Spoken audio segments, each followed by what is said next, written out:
Hello, everyone. My name is Thomas, and I welcome you once again to another session of Exploit Tutorials. Exploit Tutorials, learning made easy. So I would like you to subscribe and share to this channel so that your other colleagues can also benefit from this particular session.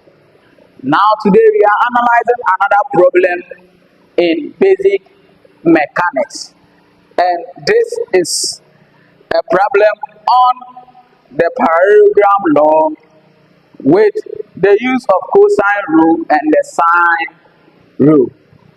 So let's quickly go through the problem and analyze it together. Now the question reads: a stake is being pulled out of the ground by means of two ropes, as shown below. So by means of two ropes, this particular rope and this particular rope. So this is the stake the question is talking about. Knowing the magnitude and direction of the force exerted on one rope, determine the magnitude and direction of the force P. So this is the force P that should be exerted on the other rope if the resultant of these two forces is to be a 40 Newton vertical force.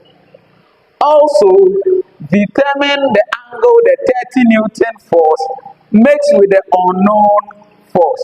So first of all, the question is saying that we should find the magnitude of this force P and also calculate this angle. This is the angle. Now the question said that the resultant of these two forces, the unknown force P and the known force 30 Newton, is a vertical, it lies on the vertical axis, or it's a vertical force. That's the 40 Newton. And again, the question stated that the angle, this one, we should find the angle the P makes with the vertical. Please, I hope you are with me. And here, over here, we don't know that angle, so let's represent it with theta. Theta. But the angle between the 30 and the vertical force is 25 degrees. Good. Now, we have to calculate for the force P. So, we can redraw this, our diagram, to get a good and a nice, well presented diagram. So, we have our 30 Newton force here. We have our vertical force. That's our resultant, which is 40 Newton. Good. And we also have our force P here. Force P. And we don't know the force, the magnitude of that force, but the angle here, we represented it with theta. Then the angle here is 25 degrees. And since this one is a parallelogram, now I said that the parallelogram law, when two forces forms the two sides of a parallelogram, the resultant is the diagonal.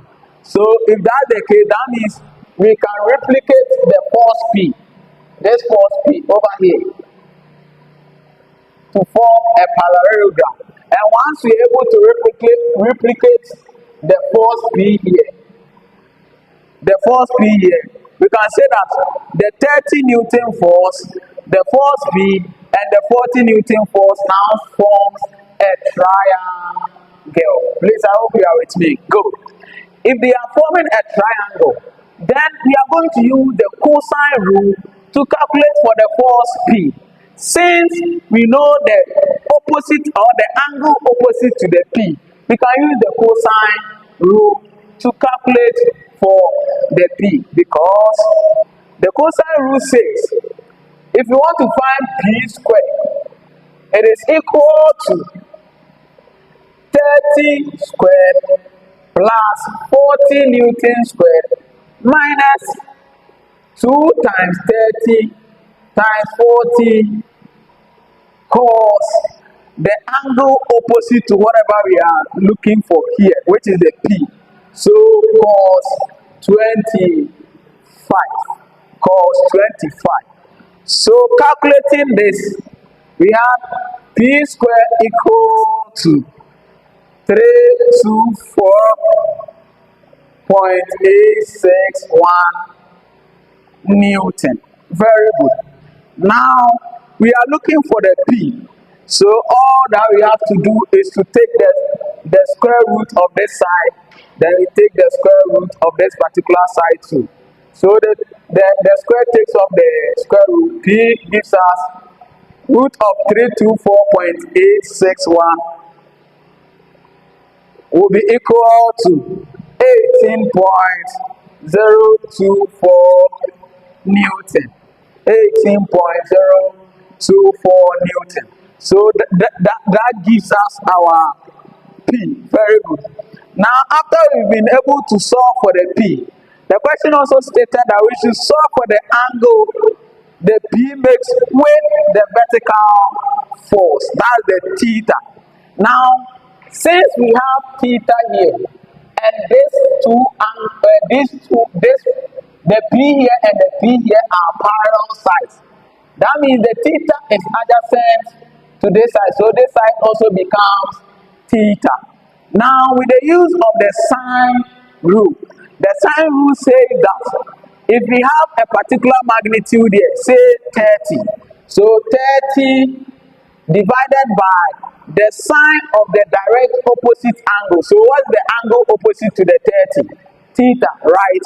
So we have sine theta will be equal to the angle, the magnitude of the force here, P. P divided by the sine of the opposite angle, which is 25. So sine 25 degrees. But over here, we know our P from the previous calculation. So we have 30 divided by sine theta equals 18.024 divided by sine 25. Very good. So when we get to this particular side, all that we are looking for is our theta. Yes, it's the theta that we are looking for. So you just do change of subject to analyze and calculate for your theta. Good. I hope you are with me. Yes, so as we are doing this, try and also be working it out yourself so that you check whether you are getting the right answers yourself. Whether you are getting the right answers yourself. Very good. So over here, we want to find theta. So we can take theta to the other side. We bring this one to the other side. Then we divide by 18.024. We are just doing change of subjects. So we can have 30 sine 25 equals 18.024 sine theta. So we divide here by 18.024. We divide this side by 18.024. This one takes this. So we have sine theta equal to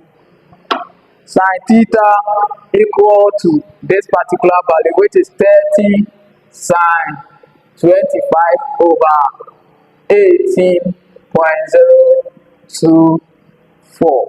So after calculating for this, theta will be equal to sine inverse. So you take sine inverse of this particular fraction, 30 sine 25 all over 18.024, and you have your theta to be equal to 44.7 degrees, approximately equal to 45 degrees. Now that we've been able to calculate for our theta, the question also stated that we should find the angle between the 30 degrees, the 30 Newton, and the unknown force P. So if you want to find the angle between the 30 and the unknown force P, that means it is the entire angle here. So we have 25 degrees and what? Our theta. So therefore, the angle between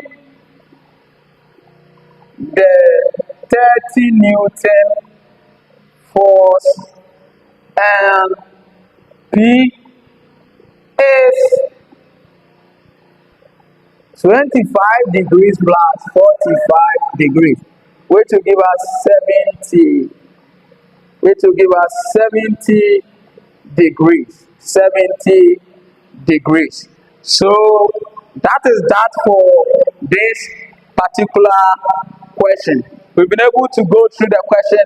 We had our P. We calculated for our theta, that is the unknown angle between the vertical force, which is our resultant, and the unknown force P. And again, we've been able to get the total angle between the 30 Newton force and the unknown force P. Thank you for joining today's session and hope to see you another time in our next